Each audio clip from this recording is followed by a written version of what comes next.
स्वागत है आपका डॉक्टर AR यूट्यूब चैनल में।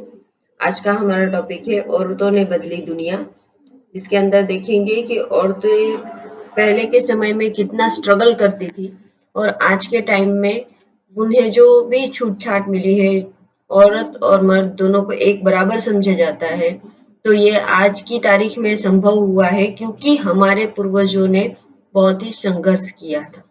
तो औरतों ने अपने हक को पाने के लिए क्या संघर्ष किया था, वो इस चैप्टर में हम पढ़ेंगे। तो वीडियो को लाइक, शेयर, सब्सक्राइब जरूर करिए ताकि आने वाले नए नोटिफिकेशन आपको मिलते रहें। इस चैप्टर से जुड़ी और आगे के चैप्टर से जुड़ी सारी जानकारी हम धीरे-धीरे मुहैया कराते रहेंगे। तो आप भी अगर इससे आगे के चैप्टर के बारे में आपको डॉक्टर AR यूट्यूब चैनल के माध्यम से पढ़ना हो, तो बेल आइकन दबा दीजिए और वीडियो को सब्सक्राइब कर दीजिए ताकि सारे नोटिफिकेशन आपको मिले। Thank you very much. चलिए स्टार्ट करते हैं। पिछले अध्ययन में हमने जो देखा था कि महिलाओं के घर काम को काम ही नहीं समझा जाता है और उसे एक फर्ज समझ के, और लोग ऐसा समझते हैं कि वो तो उनका फर्ज है इसलिए वो घर काम करती है। तो इस समय जब वो सिर्फ घर काम करती थी और उन्हें भी शिक्षा प्राप्त करने की कोशिश थी अंदर मन में, तो उस समय शिक्षा प्राप्त करना महिलाओं के लिए इतना आसान नहीं था। बहुत सारी ऐसी रूढ़िचुस्त मान्यताएं थी कि जिसमें साफ तौर पर ये माना जाता था कि शिक्षा सिर्फ और सिर्फ लड़कों के लिए ही बना है। लड़कियों को पढ़ने और लिखने की इजाजत नहीं थी। पढ़ना और लिखना, एक शिक्षित इंसान किसे कहा जाता है, तो उसके लिए एक डेफिनेशन है कि जिस इंसान को पढ़ना और लिखना आता है उस इंसान को हम शिक्षित कह सकते हैं। तो यहाँ पर महिला जो थी उन लोगों को बहुत सारी चुनौतियां थी। उन्हें लिखना और पढ़ना अलाउ नहीं था। घर के सारे लोग ये मानते थे, बड़े बुजुर्ग यह मानते थे कि महिला अगर लिख पढ़ जाएगी तो वो घर के संस्कारों को नहीं मानेगी, घर के रीति नियमों को नहीं मानेगी। इस मान्यताओं के अंतर्गत लोग महिलाओं को पढ़ने नहीं दिया करते थे और महिला भी खुद के दिमाग में ये मान्यता बना के बैठी थी कि अगर वो पढ़ेगी तो कुछ अशुभ हो जाएगा। और इसीलिए बहुत सारी महिलाएं तो वो चाहती ही नहीं थी कि इस बदलाव को करे, लेकिन बहुत सी महिलाएं ऐसी थी कि जो ये चाहती थी कि बदलाव हो। बहुत सारे महिलाओं ने आंदोलन किए, भेदभाव को दूर किया, इस समझौते को नहीं माना और उन्होंने क्या किया, पढ़ाई लिखाई करने की कोशिश की और उसमें कैसे कामयाबी हासिल की, कितनी चुनौतियां आई, कितने आंदोलन आए, उसके बारे में इस टॉपिक में हम समझेंगे। यहाँ पे देखिए एक बॉक्स दिया हुआ है कि कौन क्या काम करता है। ठीक है, तो एक स्कूल में रोजी मैडम का ये क्लास है और उसमें बताया गया है कि कौन क्या काम करता है। इसमें एक किसान है, एक मजदूर है, एक नर्स है, एक वैज्ञानिक है, एक पायलट है और एक शिक्षक है। उसका एक फॉर्म भरवाया गया है बच्चों से। और ये जो बॉक्स है उसके अंदर चित्र बनाना है कि आप क्या सोचते हैं, किसके बारे में क्या सोचते हैं, वो आपको इस बॉक्स में ड्रॉ करना है कि किसान कैसा होना चाहिए, एक मजदूर कैसा होना चाहिए, एक नर्स कैसी होनी चाहिए। ठीक है, तो यहाँ पे देखिए मैंने भी कैसी होनी चाहिए, नर्स मतलब लेडीज ही होनी चाहिए। ये कहीं ना कहीं मैंने जब कैसी वर्ड यूज किया, इसका मतलब कि समाज की मान्यताओं के अनुसार मैंने भी ऐसा स्वीकार कर लिया है कि नर्स औरत ही हो सकती है। तो छोटे बच्चों की क्या बात करें। तो इसी तरीके से बच्चों को ड्रॉ करवाया गया कि किसान, मजदूर, नर्स, वैज्ञानिक, पायलट और शिक्षक का एक चित्र ड्रॉ करिए। तो इस चित्र में बहुत ही मजेदार चीज जानने को मिली। जानने को क्या मिली, उसमें जब चित्र बच्चों ने ड्रॉ कर लिया, टोटल बच्चे 30 थे। कितने थे? 30। ठीक है, एक क्लास के अंदर टोटल बच्चे 30 थे। उस कक्षा के अंदर इस तरीके का चार्ट बनाया गया। ठीक है, वर्ग, इसमें कौन कौन से वर्ग थे? शिक्षक था, किसान था, मजदूर था, नर्स थी, वैज्ञानिक था, पायलट थे। ठीक है, तो ये नाम जो थे उसके सामने चित्र में जो लोगों ने बनाया था, बच्चों ने बनाया था, उसमें चित्र में बच्चों ने महिला का कितना चित्र बनाया था और पुरुष का कितना चित्र बनाया था, कौन सी कैटेगरी में ज्यादा महिलाओं को चित्र बना था और कौन सी कैटेगरी में कम महिलाओं का चित्र बना था। इसके आधार पर यह तय करना था कि लोग और बच्चे खास करके हमारे समाज से क्या सीख रहे हैं, उनके दिमाग में क्या डेफिनेशन है, महिलाओं के लिए कौन सा कार्य उनके लिए उचित है, उनके दिमाग से, ठीक है।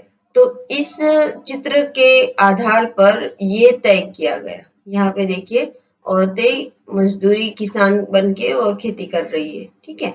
तो यहाँ पर ये जो चित्र है उस हिसाब से क्या परिणाम मिला वो दिखाया गया है कि शिक्षक जो है वो ज्यादातर बच्चे ऐसा मानते थे कि महिला होनी चाहिए। चित्र में 25 बच्चों ने महिला चित्र बनाया था और 5 बच्चों ने पुरुष चित्र बनाया था। उसी तरीके से किसान जो है वो 30 किसान में सब लोग ऐसा मानते थे कि पुरुष ही होना चाहिए। मिल मजदूर में 25 बच्चे ऐसा मानते थे कि पुरुष मजदूर होने चाहिए और महिला होनी चाहिए, ऐसा सिर्फ 5 बच्चे मानते थे। नर्स के लिए सारे बच्चे ऐसा मानते थे कि लेडीज ही होनी चाहिए। वैज्ञानिक का चित्र बनाते हुए सिर्फ 5 बच्चों ने ही ऐसा सोचा कि वैज्ञानिक लड़कियां भी हो सकती है। बाकी के सारे बच्चों ने ये सोचा कि वैज्ञानिक लड़के ही हो सकते हैं। उसी तरह से पायलट में सिर्फ 3 बच्चों ने सोचा कि पायलट यानी कि टेक्निकली काम है जो है वो औरतें कर सकती है। बाकी 27 बच्चों की सोच ऐसी थी कि पायलट जो है वो टेक्निकली काम है और ये औरतें नहीं कर सकती है। तो भारत में 83% महिलाएं खेत में काम करती है। उनके काम में पौधे रोपना, खरपतरा निकालना, फसल काटना, ये सारे काम शामिल है। फिर भी जब किसान के बारे में सोचा जाता है तो लोग पुरुष ही सोचते हैं कि किसान कौन होगा, तो पुरुष होगा। कम अवसर और कठोर अपेक्षाएं। ये रोजी मैडम के क्लास में जो बच्चे थे उन्होंने उपरोक्त जो भी आंसर किया था उसके उस हिसाब से यह देखा जाता है कि कठोर काम के लिए महिलाएं बने ही नहीं है, ऐसा बच्चे सोचते हैं। इसीलिए जिसमें ज्यादा मेहनत होता है, जिसमें ज्यादा दिमाग लगाना होता है, वैसे काम के लिए बच्चों ने महिलाओं को वोट नहीं किया था। उन्होंने महिलाओं का चित्र नहीं बनाया था। सिर्फ आसान जो काम होते हैं वैसे कामों में ही महिलाओं का चित्र बना हुआ था। ये उनकी सोच नहीं है, ये उनके आसपास में वो जो देखते हैं, जिस समाज में हम रहते हैं उस हिसाब से उसमें बनाया गया है। बच्चों ने अपना ड्रॉ किया है। तो इसमें बच्चों की गलती नहीं है, इसमें समाज ने जो हमें सिखाया है वही हम उसमें दिखा रहे हैं। तो बच्चों ने जो सीखा है समाज में वही उसमें चित्रित किया है। तो हमारे दिमाग में, हम समाज के लोगों के दिमाग में ये भरा हुआ है कि महिलाएं कठोर काम, टेक्निकली काम नहीं कर सकती है। रूढ़ियों को तोड़ते हुए यहाँ पे ये देखिए, ये बहुत ही गरीब परिवार की महिला है। 27 वर्ष की उम्र में इन्होंने, झारखंड के एक गरीब आदिवासी परिवार की यह महिला है, 27 वर्षीय, जो कि फर्स्ट रेलवे इंजन चालक बनी थी। ठीक है, इनको चुनौतियां पसंद थी और इनको ना बचपन से ही इस बात से चिढ़ था कि सब लोग जब बोलते हैं ना कि ये काम लड़की नहीं कर सकती है, तो वो चाहती थी जब भी उनको ऐसा पता चलता था ना कि कोई ये बोल रहा है कि ये काम तुम नहीं कर सकती हो, तो उस काम को करने के लिए लक्ष्मी और मेहनत करती थी और उसको वो काम करके ही दिखाती थी। इन्हें चुनौतियां पसंद थी। लक्ष्मी कहती है कि इनको चुनौतियां पसंद थी और इन्हें ये सारे काम करने पसंद थे। माँ बाप के घर में काम में हाथ भी बटाती थी और साथ में पढ़ाई भी करती थी अपनी। जब उन्होंने पढ़ाई पूरी की और उन्होंने क्या किया, इलेक्ट्रॉनिक डिप्लोमा की अर्जी की और फिर रेलवे बोर्ड की परीक्षा में बैठी और पहले ही कोशिश में यह रेलवे बोर्ड की परीक्षा में उत्तीर्ण हुई और फर्स्ट इंजन ड्राइवर बनी। ठीक है, तो ये काम मुश्किल है, बहुत ही मेहनत वाला है, लेकिन सब लोग ऐसा बोलते हैं कि ऐसा काम महिलाएं नहीं कर सकती है, लेकिन फिर भी ये जो लक्ष्मी जी है इन्होंने करके दिखाया। तो इस तरीके से ये पहली महिला इंजन ड्राइवर बनी। यहाँ पर एक स्टोरी बताई गई है और उस स्टोरी के माध्यम से हमको बताया गया है परिवार के लिए सीखना। ठीक है, तो इसमें स्टोरी में क्या है कि जेवियर अपनी 10वीं बोर्ड का परीक्षा फल देखकर खुश था। यद्यपि विज्ञान और गणित में उसे बहुत अधिक अंक नहीं मिले थे, लेकिन अपने पसंदीदा विषय इतिहास और भाषाओं में उन्हें अच्छा किया था। जब उनके माता पिता ने परिणाम देखा तो वह खुश नहीं थे। जेवियर खुश था क्योंकि उसको इतिहास में और उसके पसंदीदा विषय भाषाओं में उसको अच्छे मार्क्स आए थे। लेकिन हमारे समाज में सब लोग क्या सोचते हैं, यह सोचते हैं कि लड़कों के लिए क्या सबसे ज्यादा अच्छा होना चाहिए सब्जेक्ट, तो गणित है और और साइंस है, विज्ञान है। ठीक है, तो गणित और विज्ञान में अच्छे मार्क्स आने चाहिए, बाकी सब सब्जेक्ट के लिए उनके दिमाग में ऐसी मान्यता है कि ये सब छोटे मोटे सब्जेक्ट है और ये लड़कियां अगर पढ़े तो ठीक है, लेकिन लड़कों के लिए तो खास गणित और विज्ञान ही अच्छा होना चाहिए।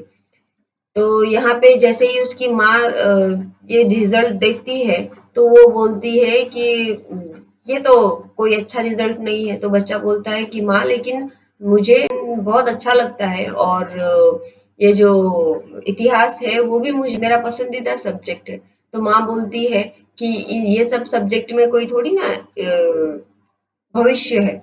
अच्छी नौकरी के लिए क्या ज़रूरी है? इतिहास में कोई खास चॉइस नहीं है अच्छी नौकरी के लिए। अच्छी नौकरी तभी मिलती है जब आपका गणित और विज्ञान अच्छा हो। तो लड़का बोलता है कि मुझे विज्ञान और गणित अच्छा नहीं लगता है। तो समझदारी से काम लेते हुए बेटे ने गणित ले ले बोलता है कि बेटा समझदारी से काम ले ले और और गणित ले लो और साथ-साथ कंप्यूटर भी सीख लो।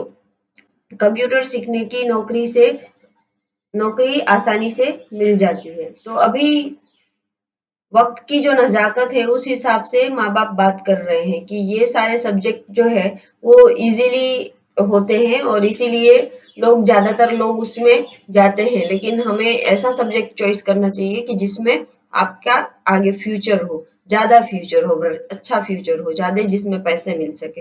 तो गणित और विज्ञान ऐसे सब्जेक्ट हैं कि जिससे आपका फ्यूचर अच्छा हो सकता है। कंप्यूटर ऐसा सब्जेक्ट है कि जो आज की तारीख का डिमांड है, तो उसके माँ बाप उसको ऐसा बोल रहे हैं। इन शॉर्ट माँ बाप प्रेशर बना रहे हैं कि आप अपने पसंद की चीज ना पसंद करें, लेकिन वो पसंद करें जो समाज में आज की तारीख में वैल्यूएबल है।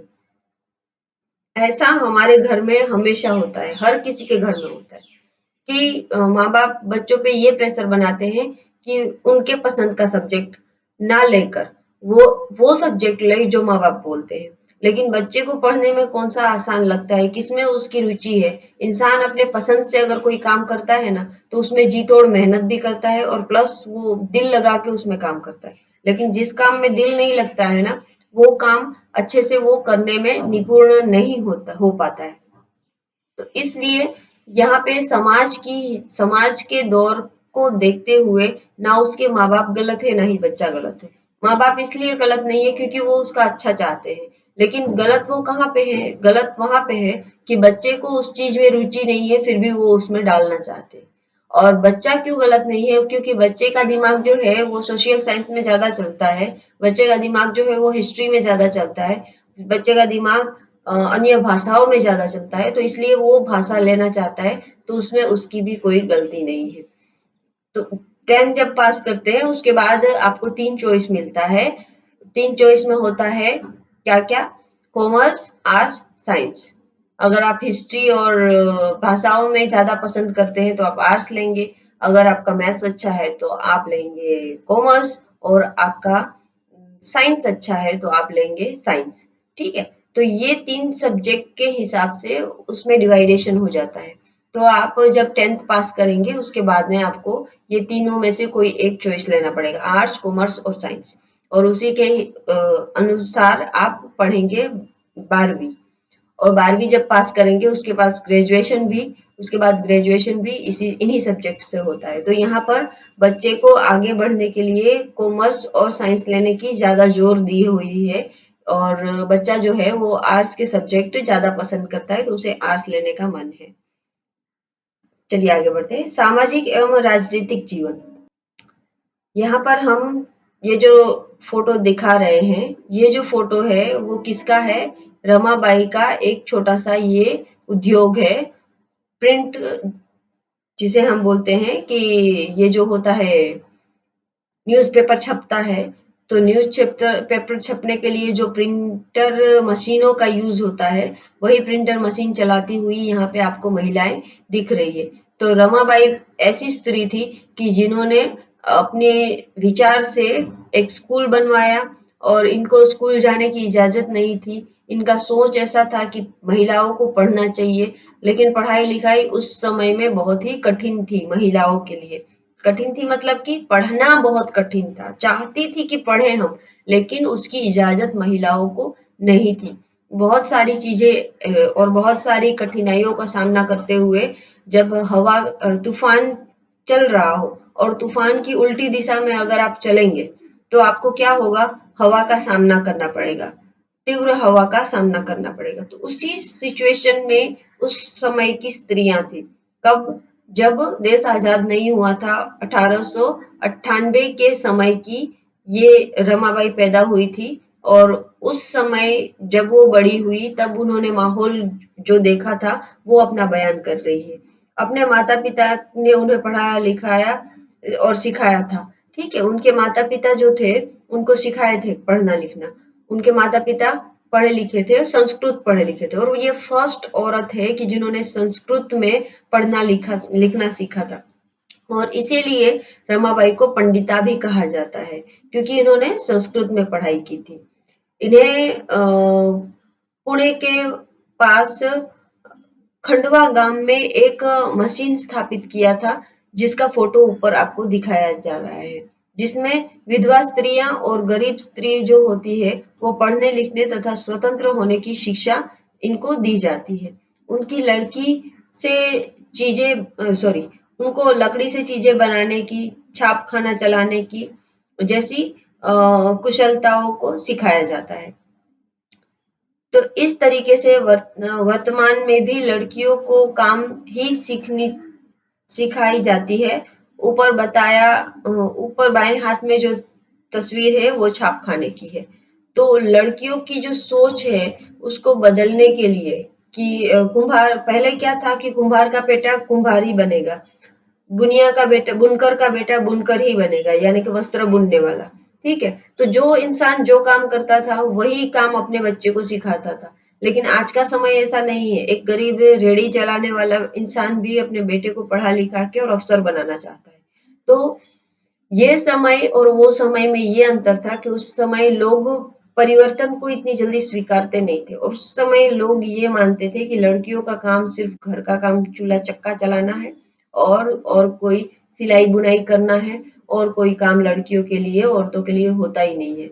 और अगर यहाँ पर एक और भी बात बताई गई है कि लड़कियां जो होती थी वो क्या काम करती थी, तो कुम्हार के व्यवसाय में स्त्रियां मिट्टी बनाती थी। मिट्टी को चालना पड़ता है, ऐसे ही मिट्टी के बर्तन नहीं बन जाते, मिट्टी को चालना पड़ता है, मिट्टी पहले लानी पड़ती है, उसको चाल के उसकी जितनी भी गंदगी है उसको निकाल दिया जाता है, और जो स्वच्छ मिट्टी है उस मिट्टी को पानी में भिगोकर और खूब उसको ना हाथों से और पाँवों से उसको बहुत अच्छी तरह से मिक्स किया जाता है, जैसे हम आटा गूंथते हैं ना उस तरह से गूना जाता है।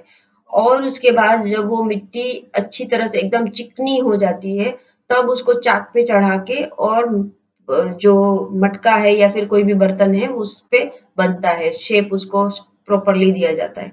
तो इसमें सोचने वाली बात ये है कि 90% काम मिट्टी के बर्तन बनाने के लिए ये जो पहले की विधियां हैं वो सब औरत करती है, और जब उसको चाक पे चढ़ा के और उसको शेप देना होता है बस इतना छोटा सा काम जेंट्स करते हैं।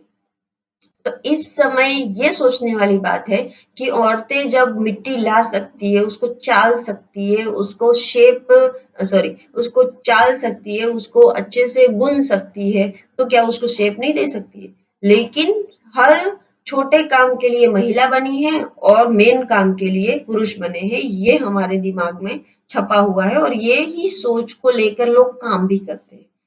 तो 19वीं शताब्दी में लगभग 200 वर्ष पूर्व शिक्षा के बारे में कई नए विचारों ने जन्म लिया। जब 19वीं शताब्दी यानी कि 1900 का समय जब चालू हुआ तब शिक्षा ने जन्म लिया और विद्यालय अधिक प्रचलित हुए। और फिर क्या हुआ, धीरे धीरे लोग, बच्चे जो थे वो पढ़ना लिखना शुरू कर दिए। बहुत सारे बच्चे स्कूल भेजने लगे, बहुत सारे बच्चे को स्कूल भेजा गया, लेकिन लड़कियों की शिक्षा को बहुत विरोध हुआ। लड़कियों की शिक्षा को कोई मायने नहीं देता था। इसके बावजूद बहुत सी स्त्रियां ऐसी थी कि जिन्होंने पुरुष रुकैया सखावत हुसैन है, जिन्होंने एक सपना देखा था लेडी लैंड का। इनके दिमाग में था कि लेडीज के प्रति बहुत सारा भेदभाव किया जाता है, इसे पढ़ने नहीं लिखने नहीं दिया जाता है। रुकैया खान को एक भाषा आती थी, पढ़ने लिखने आता था उनको, उर्दू। ठीक है, लेकिन वो कौन सी भाषा सीखना चाहती थी? वो सीखना चाहती थी बांग्ला और अंग्रेजी। इनको सीखना चाहती थी, लेकिन इनको बांग्ला और अंग्रेजी सीखने का हक नहीं था। उस समय ऐसा मानते थे कि बांग्ला और अंग्रेजी जो है उससे विचारों की अभिप्राय होता है, उससे विचार बढ़ते हैं, और लड़कियों का विचार बढ़ना सही नहीं है। लड़कियां अगर विचारशील हो जाएंगी तो वो नीति नियमों को नहीं मानेगी, संस्कृति को नहीं मानेगी, और हमारी संस्कृति को नुकसान हो सकता है। तो इन्होंने अंग्रेजी लिखना पढ़ना सीखा, और उन्हें आगे जाकर इन्होंने लेखिका बनी। और 1905 में इन्होंने जब केवल 25 वर्ष की उम्र में अंग्रेजी भाषा के कौशल का अभ्यास करने के लिए उन्होंने एक उल्लेखनीय कहानी लिखी,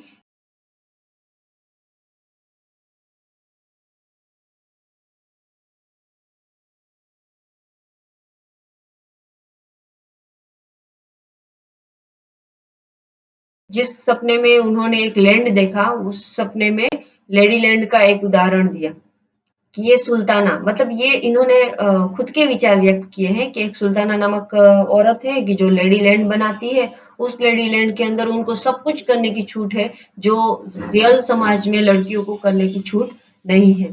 पुरुषों के समाज में पुरुषों को करने की वो चीज की छूट है, लेकिन महिलाओं को करने की छूट नहीं है। तो इस विचार से वो क्या सोचती थी कि उन्होंने एक लेडी लैंड का सपना देखा, कि जिसमें सुल्ताना नामक एक औरत है जो लेडी लैंड का आविष्कार करती है और स्वतंत्र स्वतंत्र थी। इस कहानी में महिला बादलों से होते हुए वर्षा को रोकने के उपयोग उपाय खोजती है। मतलब महिलाएं बहुत ही स्वतंत्र है, महिलाएं बहुत ही विकसित है। वो बादलों में होने वाली वर्षा को रोक सकती है, हवाई कारें चला सकती है। लेडीलैंड में पुरुषों के आक्रमण को बंदूकें और युद्ध के साथ अन्य शस्त्रों से स्त्रियां बौद्धिक शक्ति से हरा देती है, और पुरुष एक अलग थलग होकर स्थानों में भेज दिए जाते थे। सिर्फ वहां पे महिला है, और ऐसा वो लेडीलैंड है कि जिसमें पुरुष जो है वो अपने बल से उसके साथ लड़ने की कोशिश करते हैं, लेकिन लड़ नहीं पाते हैं, वो जीत नहीं पाते। लड़कियां इतनी मजबूत है, इतनी ताकतवर है कि वो लड़कों को हरा देती है, और एक जगह पर अलग थलग जगह पर लड़कों को भेज देती है। वहां पे लेडीलैंड के अंदर सिर्फ और सिर्फ लड़कियां थी। तो सुल्ताना के ये जो लेडीलैंड में अपने बहन के साथ वो रहने का सहारे के साथ यात्रा पर जाती है, तभी उसकी आंख खुल जाती है। आना नामक एक लड़की है कि जो लेडीलैंड में जाती है, और उसका लेडीलैंड बहुत ही खूबसूरत है। सिर्फ और सिर्फ वहां पे लेडीज है, लेडीज सारे काम कर रही है, हवाई वर्षाओं को रोक रही है, हवाई जहाज चला रही है। इन शॉर्ट हवाई जहाज हम उसको बोल सकते हैं। हवाई कारें चला रही है, जो कि हवा में उड़ रही है, ऐसी मशीनरी वो चला रही है। ऐसा सपना सोचिए 1880 के दशक में पैदा हुई औरत देख रही है, जबकि उस टाइम पर स्त्रियों को ये सब काम करना मना था, और उस टाइम पर ये सारे पुरुष भी काम ये सारे नहीं कर पाते थे। अभी तो शुरुआत ही हुई थी जहाज की, एरोप्लेन की। तो ऐसे समय में इन्होंने इतना विकसित सपना देखा कि जो आज की तारीख में हम देखते हैं कि औरतें जो है वो भी पायलट बनती है, और इस तरीके से औरतें जो है वो सारा काम आज की तारीख में कर रही हैं। ये सपना इन्होंने रुकैया ने बहुत ही पहले, आज से 100 साल पहले देखा था। तो यहाँ पर हम देखते हैं कि रुकैया ने उस समय इतना आधुनिक सपना देखा था कि जो आज की तारीख में संभव हो रहा है। रुकैया खुद तो शिक्षण प्राप्त कर ली थी, लेकिन वो संतुष्ट नहीं थी सिर्फ खुद के शिक्षण से। वो ऐसा चाहती थी कि सारी औरतें मेरी तरह शिक्षित हो और आगे बढ़े, कदम से कदम मिला के चले। इसीलिए उन्होंने किया, 1910 में उन्होंने कोलकाता में लड़कियों के लिए एक स्कूल खोली, जो आज की तारीख में भी है। जैसा कि आपने देखा कि रुकैया सखावत हुसैन उस समय की स्त्रियों से बहुत अलग थी। उस समय की स्त्रियों को वो देखती थी कि हवाई जहाज चला रही है, वो स्वप्न में देखती थी कि लड़कियां स्कूल तक जाने की अनुमति नहीं थी। उस समय उन्होंने ये सपना देखा कि लड़कियां सब कुछ कर रही है। वो संतुष्ट नहीं थी सिर्फ खुद के पढ़ाई से। उन्होंने खुद तो पढ़ लिया था, लेकिन वो चाहती थी कि हर एक लड़की शिक्षित हो, हर एक लड़की मैं जैसे स्वतंत्र सोचती हूँ उस तरीके से स्वतंत्र सोच सके। जैसे मुझे अपने में परिवर्तन दिखता है कि मैं बहुत सारी मान्यताओं को पीछे छोड़ते हुए आगे बढ़ रही हूँ, वैसे सारी लड़कियां आगे बढ़े, ऐसा उनका स्वप्न था। इसीलिए उन्होंने क्या किया, 1910 में उन्होंने कोलकाता में लड़कियों के लिए एक स्कूल खोली थी, जो आज की तारीख में भी है। पढ़ने लिखने के लिए बहुत सी स्त्रियाँ ऐसी थी कि जिन्होंने बहुत मेहनत की है। और जैसे कि वाल्मीकि जो थे, जिनका हमने अगले चैप्टर में पढ़ा था कि वाल्मीकि के साथ में बहुत गलत हुआ था, उनको छोटी जाति का होने की वजह से ग्राउंड में झाड़ू लगाने को दे दिया जाता था, इनको मास्टर जी पढ़ाते नहीं थे, तो ये क्लास में सारे बच्चे भेद करते थे, तो इस वजह से भी बच्चे स्कूल नहीं जाते हैं।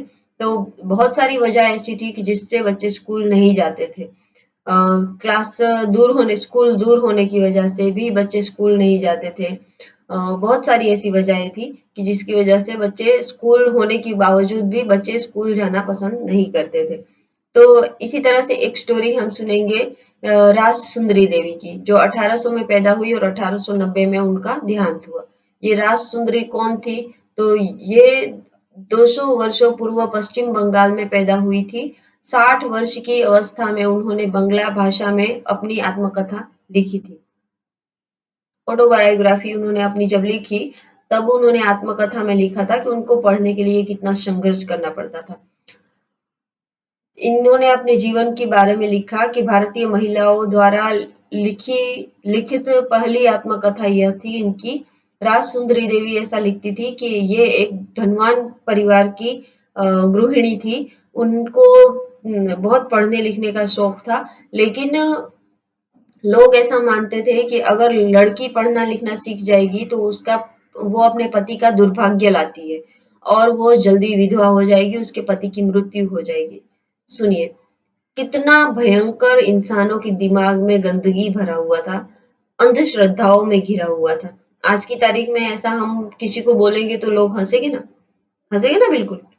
तो उस समय में लोगों के दिमाग में अलग-अलग हजारों टाइप की मान्यताएं भरी हुई थी, अंधश्रद्धाओं का समय था और ऐसा माना जाता था कि लड़की अगर पढ़ लिख जाए तो उसके पति की मृत्यु हो जाएगी, दुर्भाग्य लाती है वो। और इसी वजह से लड़कियों को पढ़ाई से दूर रखा जाता था और लड़कियां भी अब 16-17 साल की अगर कोई लड़की है तो उसको अगर ऐसा कहा जाए, उसने दुनिया देखी ही कहाँ है, तो जो उसके जिस पे उसको विश्वास है, बच्चों को किस पे सबसे ज्यादा विश्वास रहता है? अपने परिवार पे। तो परिवार के लोग जो बोलते थे, बच्चे वो करते थे। तो इसीलिए उन्होंने उनकी जब शादी हुई, तो शादी के बहुत समय बाद स्वयं ही छुप-छुप कर वो लिखना पढ़ना सीखी। उनको बहुत शौक था पढ़ने का, लेकिन ये मान्यताएं थी कि पति मर जाएगा, अगर कोई देख लेगा कि मैं पढ़ रही हूँ तो क्या होगा, लोग बवाल कर देंगे कि इसको अपने पति की चिंता नहीं है, ये तो पढ़ रही है, ये देखो कितना गंदा काम कर रही है, कितना गलत काम कर रही है, ऐसे सब बवाल हो जाएंगे। तो इसी वजह से राज सुंदरी को डर डर के छुप छुप के पढ़ाई करनी पड़ती थी। आज की तारीख में हमें पढ़ाई लिखाई करने के लिए सब कुछ सहूलतें दी जाती है, लेकिन फिर भी हमको पढ़ना पसंद नहीं। और सोचिए कि वो टाइम कैसा था कि जब पढ़ना लिखना मना था, फिर भी अंदर से इच्छा थी कि पढ़ना है। तो आज हमको जो परोसा हुआ थाली मिल रहा है ना, तो वो थाली हम तक परोसने के लिए हमारे पूर्वजों ने बहुत मेहनत किया है।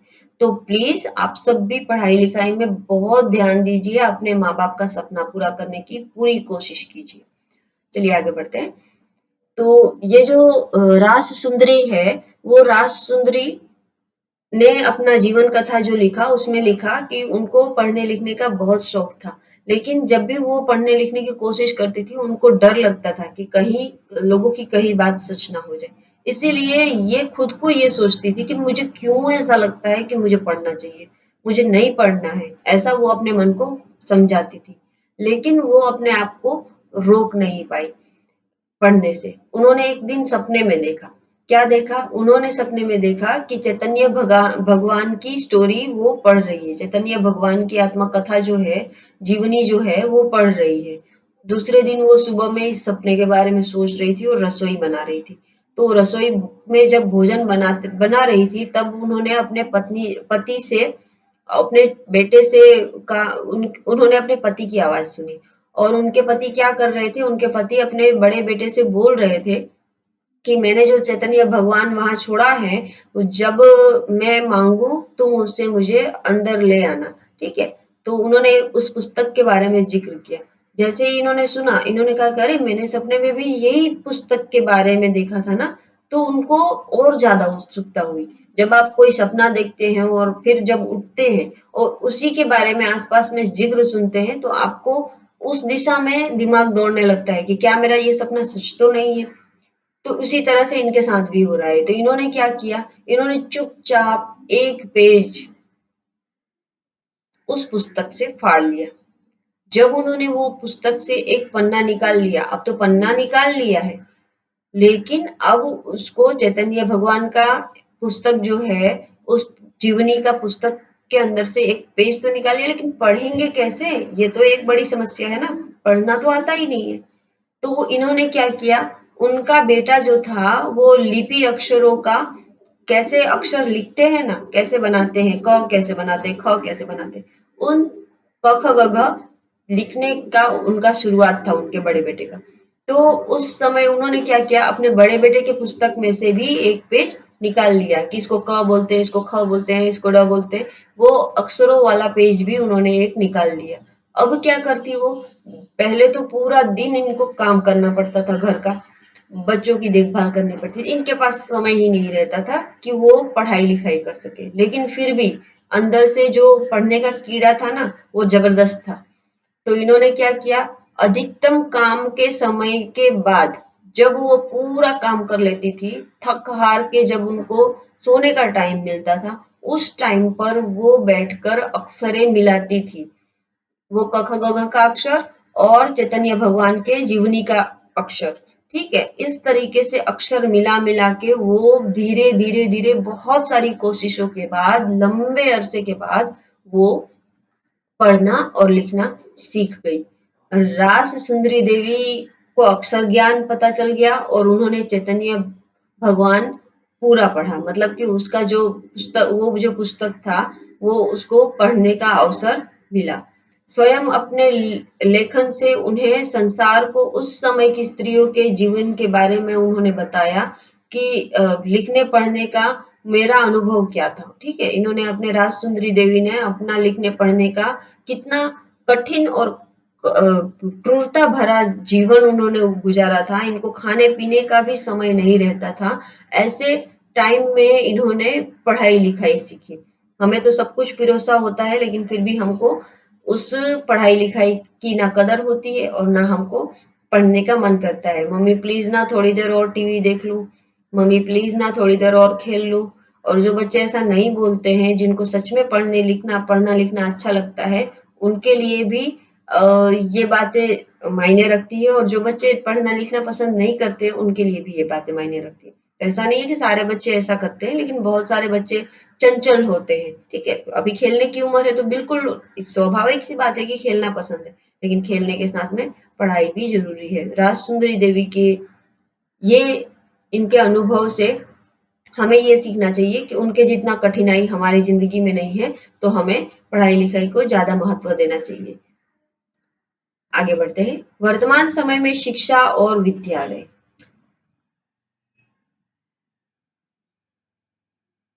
आज के युग में लड़के और लड़कियां विशाल संख्या में विद्यालय जाते हैं, लेकिन फिर भी हम देखते हैं कि लड़कों और लड़कियों की शिक्षा में अंतर है। भारत में हर 10 वर्ष में जनगणना होती है। पूरे देश की जनगणना की जाती है। इससे भारत में रहने वालों के जीवन के बारे में भी विस्तृत जानकारी एकत्रित की जाती है, जैसे उनकी आयु, पढ़ाई, उनके द्वारा किए जाने वाले काम। अभी 2021 चल रहा है, 2021 के लास्ट तक जनगणना होगी। हर 10 साल पे होती है। 1961 में जनगणना हुई थी, उसके बाद 10 साल के बाद 1971 में, उसके 10 साल के बाद 1981 में, और उसके 10 साल के बाद 1991 में, और उसके 10 साल के बाद 2001, 2011 और अभी चल रहा है 2021। तो अभी 2021 में भी हर 10 साल पे भारत में जनगणना होती है।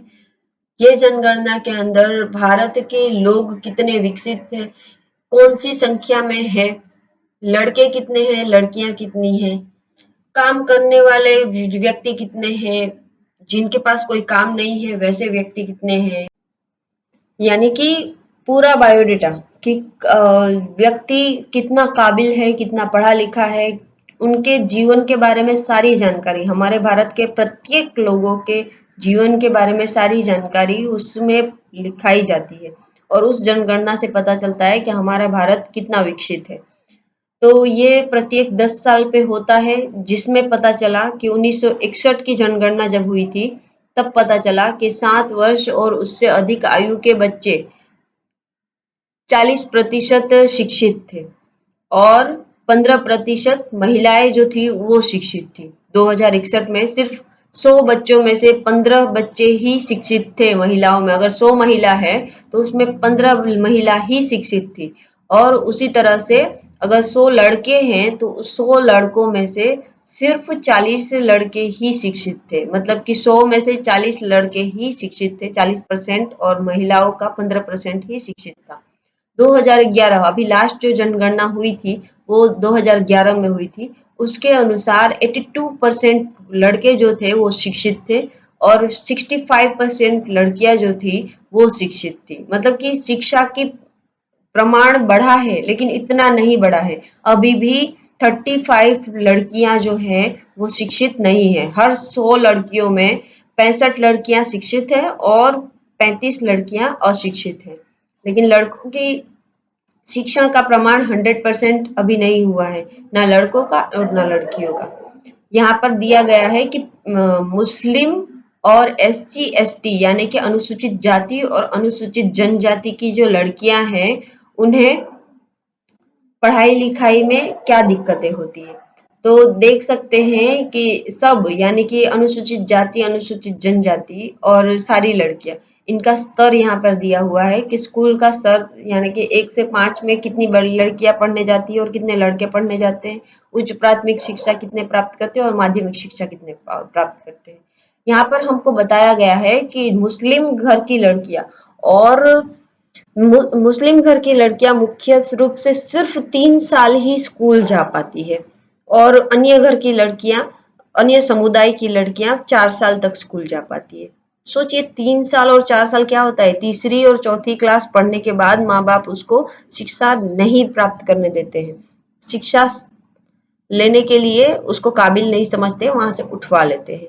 तो ऐसा क्यों होता है? ऐसा इसलिए होता है क्योंकि माँ बाप ऐसा सोचते हैं कि नॉर्मली लड़कियों को अगर लिखना पढ़ना आ गया ना तो बस वो कहीं पे भी रहेंगी ना तो हमको चिट्ठी लिख देंगी और अपना हाल चाल हमको बता देंगी। बस इतना इनको पढ़ना आना चाहिए, बाकी लड़कियों को कौन सा पढ़ लिख के नौकरी करनी है, ऐसा दिमाग में सोच रहता है।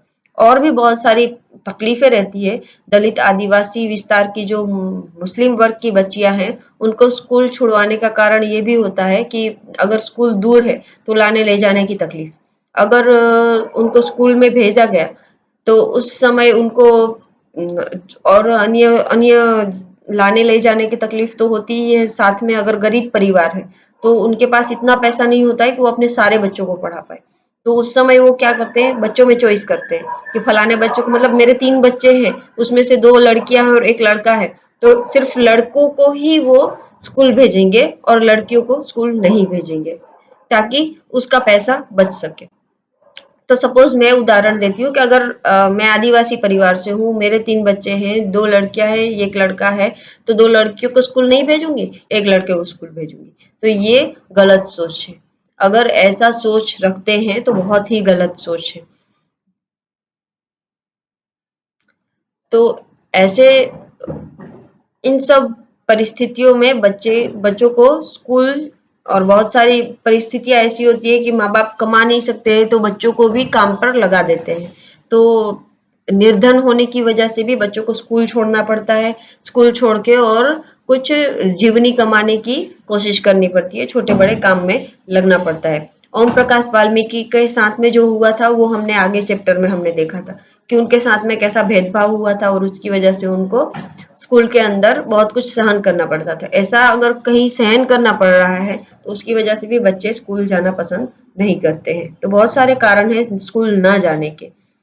महिला आंदोलन जो हुए थे, वो महिला आंदोलन में लड़कियों को पढ़ना पढ़ना लिखना और स्कूल जाना चाहिए, ऐसा महिलाओं ने डिमांड की थी। महिलाओं ने बहुत पुरजोश से अपने अपना संगठन बनाकर आंदोलन किया था और उसके बाद में बहुत सारे नीति नियमों को बदलने के लिए सरकार के पास गुहार लगाई थी। बहुत सारे जेंट्स भी इसमें शामिल थे कि हाँ, महिलाओं को पढ़ना चाहिए। तो ये अभियान, बहुत सारे अभियान चले थे। 2006 में एक अभियान चलने के बाद क्या हुआ, तो 2006 में एक कानून बना जिससे घर के अंदर शारीरिक और मानसिक हिंसा को भोग रही औरतों को कानूनी सुरक्षा दी जाएगी। ऐसा अभियान जब चला, भेदभाव और हिंसा का विरोध हुआ। ये अभियान के अंदर घर के अंदर कोई भी व्यक्ति जो है वो लड़कियों को मारेगा नहीं, मानसिक और शारीरिक तरीके से उसके ऊपर हिंसा नहीं करेगा। ऐसा औरतों के लिए कानून बना, औरतों की सुरक्षा के लिए कानून बना। इसी तरह से महिला आंदोलन के अभियान के कारण 1997 में सर्वोच्च न्यायालय ने कार्य के स्थान पर और शैक्षणिक संस्थानों में महिलाओं के साथ होने वाली यौन प्रताड़ना से उन्हें सुरक्षा प्रदान करने के लिए दिशा निर्देश जारी किया। तो ये दोनों जो भेद हुआ है ना, ये दोनों जो कानून बना है उसके बारे में थोड़ा सा मैं डिटेल में बता दूं कि 2006 में ये जो कानून बना था ना, वो इसके लिए बना था क्योंकि बहुत सारे घरों में महिलाओं के साथ में मारपीट होता था, आज की तारीख में भी होता है।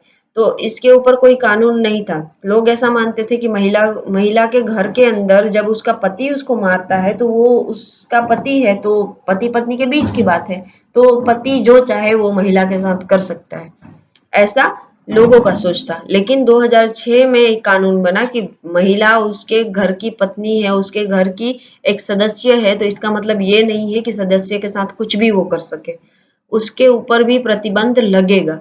तो शारीरिक या मानसिक किसी तरीके से शोषण औरतों का ना हो, इसकी सुरक्षा के लिए 2006 में कानून बना कि अगर पति आके और घर पे मारपीट करता है महिला के साथ, तो वो अपना मारपीट के खिलाफ केस कर सकती है। उसी तरह से 1997 में सर्वोच्च न्यायालय ने एक नियम जाहिर किया कि जिसमें शैक्षणिक संस्थाओं में महिलाओं के साथ होने वाली यौन प्रताड़ना, तो ये क्या है, शैक्षणिक संस्थाओं में, यानी कि अगर वो कोई स्कूल जाती है और वहां पर महिलाओं के साथ में कोई छेड़ती होती है या फिर कुछ गलत व्यवहार उसके साथ में होता है, तो उसके ऊपर दिशा निर्देश किया गया कि वैसा ना हो, उसके लिए कानून बना। प्लस जैसे कि मिल मजदूर है या फिर कहीं पे बड़ा सा बिल्डिंग बन रहा है और उसमें मजदूरी करने वाली औरतें हैं, तो उनके साथ कुछ भी गलत ना हो, अगर हो रहा है तो उसके खिलाफ कार्यवाही होगी। ऐसा नियम बना 1997 में कि जिससे औरतें और सुरक्षित हुई कहीं पे भी काम करने के लिए। एक और उदाहरण देते हैं जिसमें 1980 में क्या 1980 दशक में क्या हुआ था, तो देश भर में महिला संगठनों ने दहेज हत्याओं के खिलाफ आवाज उठाई थी। नवविवाहित युवतियों को उनके पति और ससुराल के लोग द्वारा दहेज के लालच में मौत के घाट उतार दिया जाता था। महिला संगठनों ने इस बात की कड़ी आलोचना करी कि कानून अपराधियों का कुछ नहीं कर पा रहा है। इस मुद्दे पर महिलाएं सड़कों पर निकली, उन्होंने अदालत के दरवाजे खटखटाए और आपस में अनुभव व जानकारियों का आदान प्रदान किया। अंततः यह समाज का एक बड़ा सार्वजनिक मुद्दा बन गया और अखबारों में छाने लगा। दहेज से संबंधित कानून को बदला गया ताकि दहेज मांगने वाले परिवार को दंड किया जा सके। आप लोग जानते होंगे कि आज की तारीख में दहेज प्रथा एक गुनाह है। अगर कोई व्यक्ति दहेज मांगता है और कोई व्यक्ति दहेज देता है तो ये दोनों गुनाह है। सिर्फ दहेज मांगना ही गुनाह नहीं है, दहेज देना भी गुनाह है। तो अगर कोई देते या मांगते हुए पकड़ा जाता है तो उसके खिलाफ कानूनी कार्यवाही होती है। ये नियम बना। अभी यहाँ पर आप सब मुझे कमेंट करके बताइएगा कि क्या आपने आसपास में किसी को दहेज देते देखा है या नहीं देखा है। नाम नहीं बताना है किसको देखा है, हाँ या ना में बताइएगा कि क्या आपने दहेज देते हुए किसी को देखा है और क्या आपने दहेज देते हुए किसी को नहीं देखा है। क्या आपको लगता है कि ये दहेज प्रथा पूरी तरीके से बंद हुई है? आज की तारीख में भी बहुत सारे ऐसे जगह है, 90% मैं तो 100% में से 90% ऐसे जगहों को जानती हूँ, ऐसे लोगों को जानती हूँ। हमारे समाज के 90% लोग जो है वो छुपकर दहेज लेते हैं। दिखाकर दहेज कोई नहीं देता है, ना ही दिखाकर दहेज कोई लेता है, लेकिन छुपकर आज भी की तारीख में दहेज लिया जाता है। बहुत सारे लोग ऐसे हैं कि जो सबको दिखा के नहीं बोलेंगे कि हमने इतना डिमांड किया है, लेकिन छुपकर वो बोलेंगे लड़के की गाड़ी के लिए, लड़के के ये के लिए, घर संभालने, घर सजाने के लिए, घर का सारा फर्नीचर चाहिए, लड़के को ये चाहिए, लड़के को वो चाहिए, हमारा लड़का ये काम करता है तो हमें नगदी इतने रुपए चाहिए। ऐसा सब डिमांड करके आज की तारीख में भी ये नियम जो है, नियम बना है कि लड़कियों, जो लड़की वाले हैं उनको दहेज के लिए उत्पीड़न नहीं करा जाएगा। दहेज के लिए इतना उत्पीड़न किया जाता है कि जब वो शादी करके घर पे आ जाती है महिला, तो उसको नियम ये बना। 1980 के दशक में क्या था कि ये नियम नहीं था तो ये दहेज प्रथा और भी भयंकर थी और ज्यादा प्रचंड थी। तो उस समय क्या होता था कि लड़कियां, नवविवाहित युवती जो थी उसको ससुराल वाले दहेज से पहले तो खूब टॉर्चर करते थे, दहेज लेके आओ, हर साल उनकी नई डिमांड रहती थी। ऐसा नहीं कि एक बार शादी हो गई तो डिमांड उनका खत्म हो गया, उन्होंने जितना मांगा था उतना ले दे के और बच्ची को विदा कर दिया तो काम खत्म हो गया, नहीं। उसके बाद भी उनकी डिमांड्स चालू रहती थी, शादी के 1 साल के बाद, शादी के 2 साल के बाद, 3 साल के बाद, मतलब। और आपके घर में लड़की ना आई कि एक तिजोरी की चाबी आ गई, जब चाहो तब चाबी चढ़ाओ, खोलो तिजोरी और पैसे ले लो। उस तरीके से लड़कियों के साथ में व्यवहार होता था। बार बार उसको सताया जाता था कि जाओ अपने मायके से जाके ये चीज लेके आओ, वो चीज लेके आओ, इतना नकदी लेके आओ। और लड़कियां अपने ससुराल में रहने के लिए मजबूर होकर अपने माँ बाप से रोते हुए जाती थी और ये सब डिमांड करती थी। और अगर किसी परिवार का डिमांड पूरा नहीं होता था तो ऐसा भी होता था कि नवविवाहित को जला के मार दिया जाता था। किचन में खाना बना रही थी, भाई मर गई, गैस दुर्घटना हो गई, मर गई।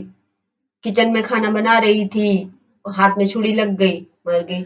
मतलब कुछ भी बहाना बना के और उस औरत को मार दिया जाता था, उसको अगर दहेज की पूर्ति नहीं होती थी तो।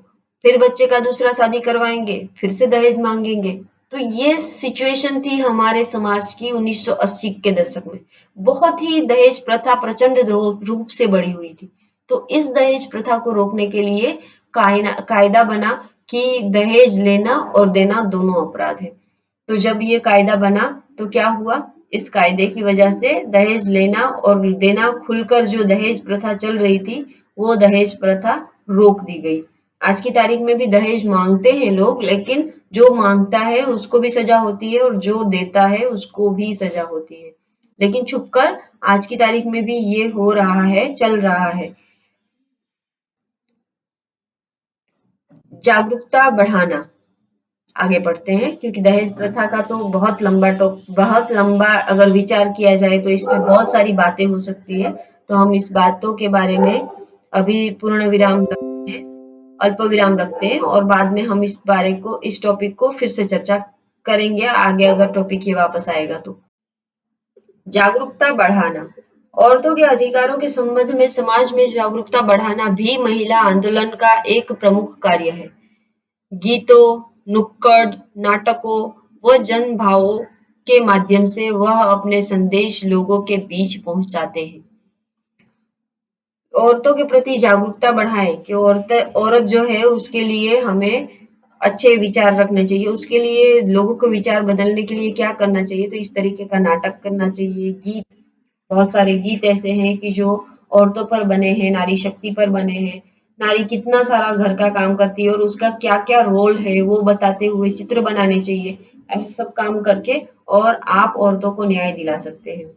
विरोध करना, जब कोई आंदोलन होता है, जब कोई उनको ऐसा लगता है कि महिलाओं के हितों का उल्लंघन होता है, तो उस समय आंदोलन करना चाहिए। जैसे किसी कानून अथवा नीति द्वारा तो महिला आंदोलन ऐसे उल्लंघनों के खिलाफ आवाज उठाता है। लोगों का ध्यान खींचने के लिए रैलियां, प्रदर्शन आदि बहुत असरकारक होता तरीके हैं।